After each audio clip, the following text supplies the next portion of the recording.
4, follow traffic, clear visual approach, runway 4 right, maintain 17, John Austin, 5 mile final. 17 till 5 out. A look back at some of the defining issues for our industry over the past year. From the National Business Aviation Association, a review of our top 3 episodes of Flight Plan in 2024. I'm Rob Finfrock.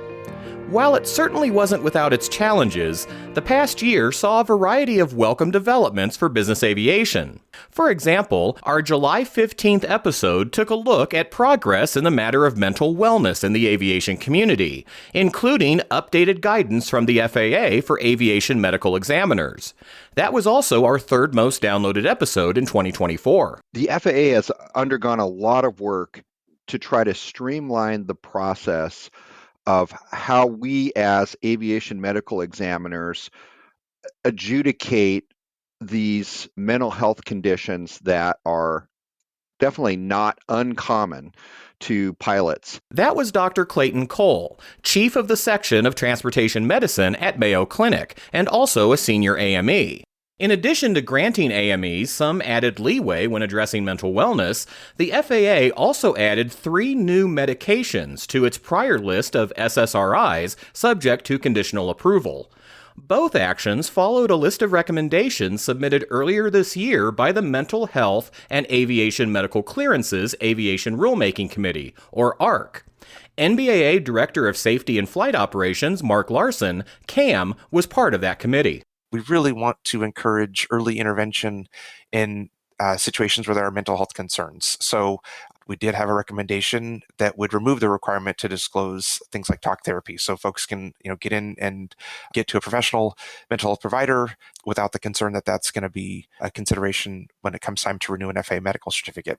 Also, as well, too, the airline side of the industry has relied heavily on peer support programs to this point, which don't have the disclosure requirements of the FAA. I certainly see some benefit in terms of addressing some of the cultural aspects and saying, it's okay to not be okay, and here's where resources can exist to go get that help, and certainly ensuring that folks have access to what they need when they need it as well. So tried to just really address a broad spectrum of issues as we saw it, and really hoping that with these changes fully implemented, we're going to see individuals much more comfortable with getting mental health care when they need it within the industry.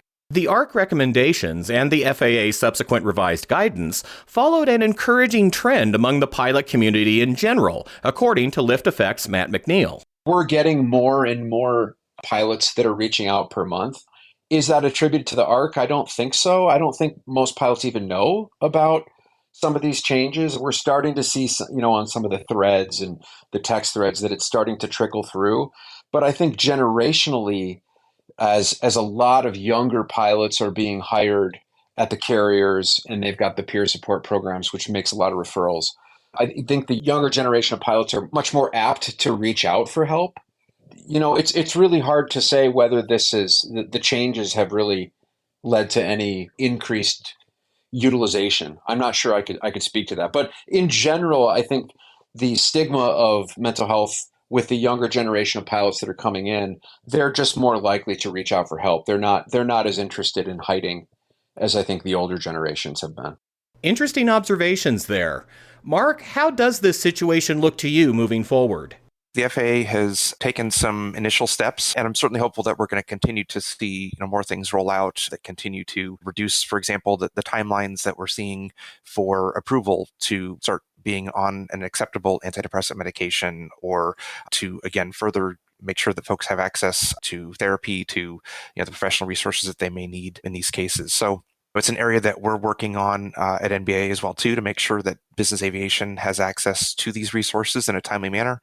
And so we're continuing to make efforts in that area to bring some of the comparable resources that, let's say, the airlines have to business aviation as well. So stay tuned for more on that in the coming months.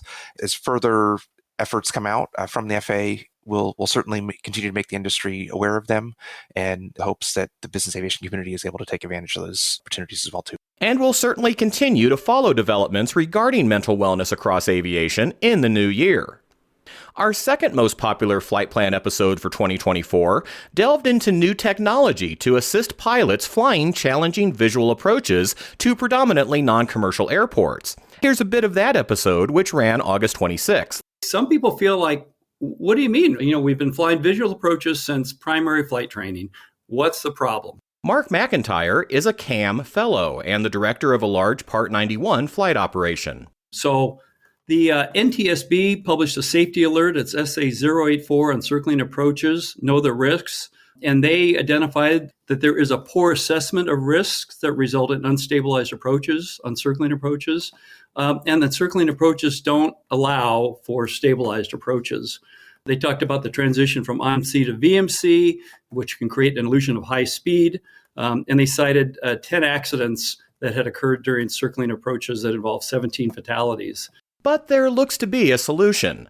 Honeywell recently unveiled the FMS Guided Visual Approach, or FGV approach, utilizing the aircraft's flight management system to fly through a series of additional waypoints on a visual approach, either by hand flying or coupled with the aircraft's autopilot. With more, here's Charlie Precourt, chairman of the Citation Jet Pilots Association Safety Committee. The nice thing about it is that once it's loaded into your database, it can be loaded into the FMS just like any other instrument approach. And these in particular are designed as a charted visual approach to provide lateral and vertical guidance all the way to a short final. At Citation Jet Pilots, we have a number of members who are enrolled in our FOCO program, Flight Operations Quality Assurance, where we do flight data monitoring. And the data had shown over the last 2 years that the majority of our exceedances really came into the visual approach arena when they were not long straight-ins. Anytime somebody was doing a downwind or a base entry and setting themselves up, they were repeatedly, more than any other parameter that we monitor, encountering high sink rates in the base to final turn. And what we discovered when we looked deeper into it was people have a difficult time visualizing the required descent rates, spacing, geometry, because they're so variable. And what these charted visual approaches do is they take you through a series of waypoints that makes it very predictable to get you to roll out onto a wings level final above the stable approach gates. And so it takes a lot of the guesswork out of setting up a visual approach. Mark also provided a real-world example of the benefits of an FGV approach. Jackie Cochran Airport in Thermal, California, which is just east of Palm Springs. It's an uncontrolled airport, has 2 intersecting runways, but the primary runway used by business aviation is runway 35 and 17. And landing 35, your pattern is constrained by very high terrain to the south, especially when flying a left downwind. We often go in there at night. It's a black hole approach. There are no approach lights. There is a PAPI, but obviously only visible once you've turned final. There's high terrain to the south. And there's no published instrument procedure that aligns you with runway 35. I happened to be at a Gulfstream Operators Conference, and Honeywell was presenting on RNPAR approaches. And so I asked, we have an airport we go to. We'd love to have one developed for this. And in a very short time, they developed it, and we began flying it. Our FOCO events went to 0 at this airport, having the ability to use a procedure that gives you very positive and very accurate lateral and vertical guidance. And it just, literally took all of the anxiety, all of the sweat out of it. The airplane flies it extraordinarily well, as it's designed to do, and it allows the crew to simply monitor, and it rolls us out about 700 feet, AGL wings level, right on the PAPI, and at 200 feet, we click off the autopilot and land. It's a fantastic improvement in our safety profile at this airport. And now for our most popular episode of Flight Plan for 2024, which offered a first-hand look at an exciting emerging technology in business aviation. What is it like to operate the advanced air mobility vehicles that will soon be flying in our national airspace system? Our July 29th episode answered that question with insights from 3 test pilots who were eager to chat about their experiences at the controls of aviation's next great leap. I'm going to put myself in the passenger's shoes, and I arrive at a heliport and I go through a quick check-in procedure and get into this eVTOL aircraft. And I've never done it before, but I'm very excited about it because I've heard great things about it. And I'm about to get downtown in about 6.5 minutes because that's what I've been told it takes.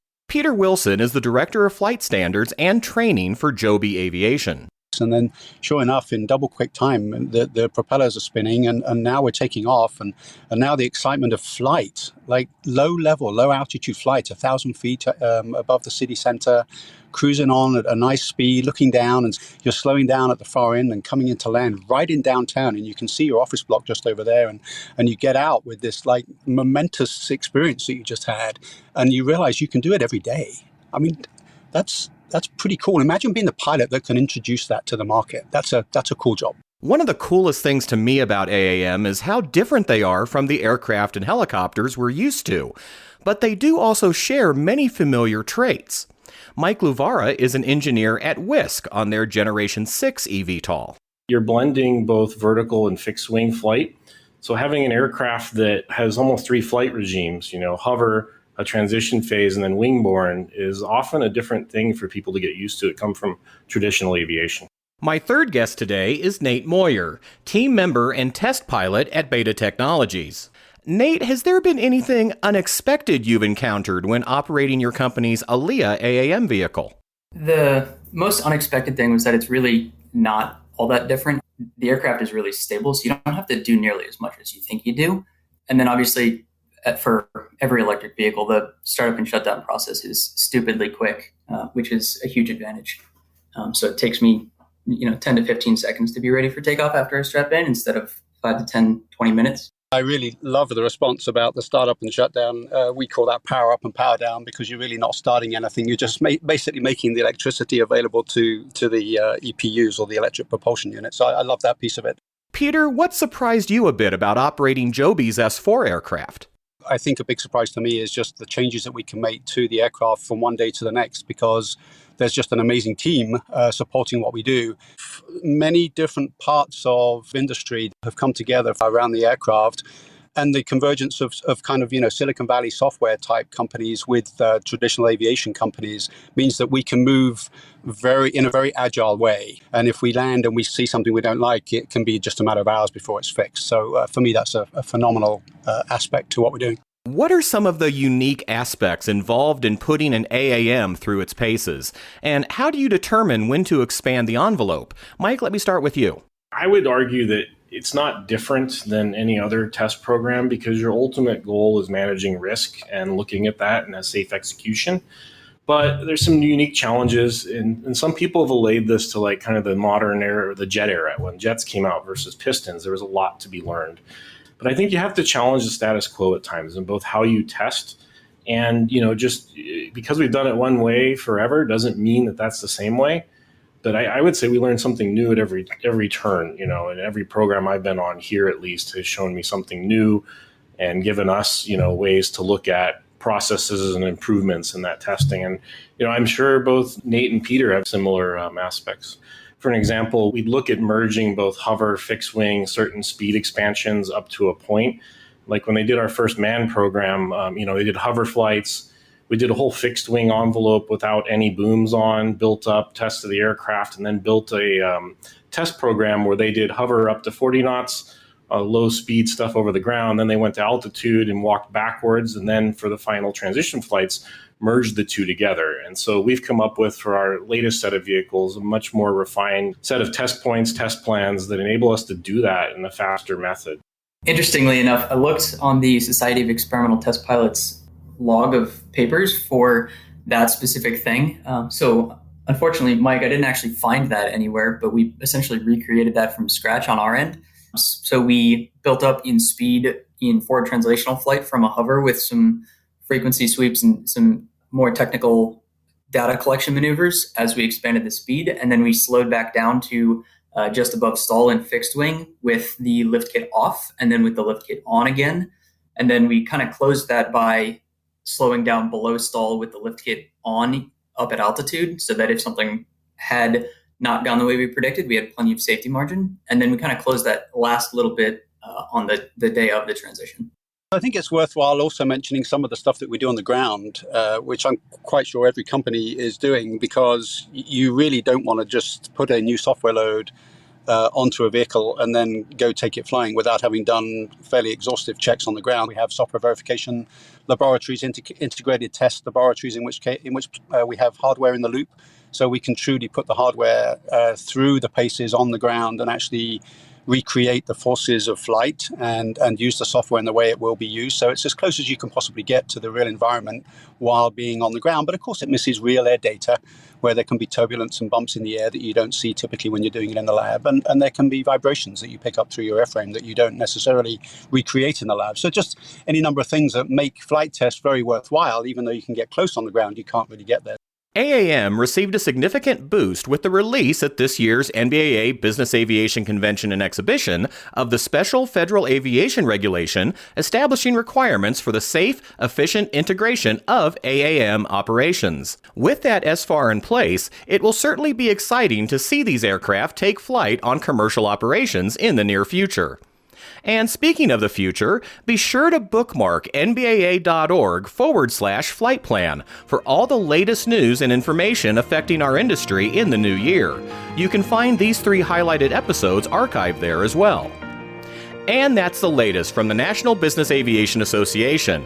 On behalf of our production team, including NBAA's Dan Hubbard, Beth Rosenberg, and Tom Patterson, along with Dave Elliott, John Karn, and Karen Combs, I'm Rob Finfrock, wishing all of you a fantastic new year, and we'll be back in 2025 with new episodes of Flight Plan. Right base, sending out 3500. We got him inside. We're still on 170, cover 5.